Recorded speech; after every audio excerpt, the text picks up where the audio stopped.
Today we're making Afghanistan's national dish, an aromatic, balanced, and comforting dish called Kabuli pulao. So across Central Asia, there are many similar dishes. For example, pulao in Uzbekistan and other neighboring countries. The ingredients and the cooking methods are also similar. Rice, meat, carrots, raisins, and spices are cooked together slowly until they come together as a harmonious combination. And for the Afghanistan version, we will need lamb or beef, carrots, raisins and nuts, long grain rice, cumin. We start by boiling the lamb, or you can also fry them in oil, but I prefer a lighter, less oily version.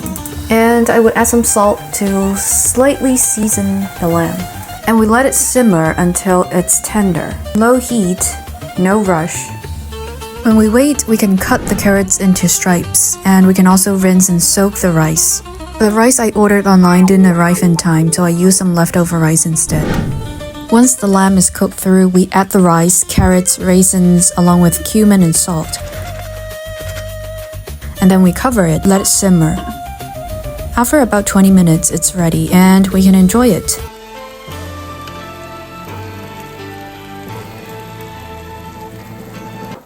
The lamb is melting, the rice is fragrant, it has soaked up all the flavor.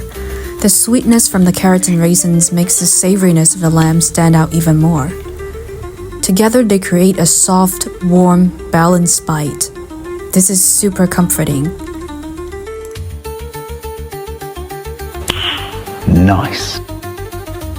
This dish is easily a 7.8 out of 10. And if the rice had arrived on time, it definitely would have made it taste even better. Now go try it, taste it, and let me know what you think about it.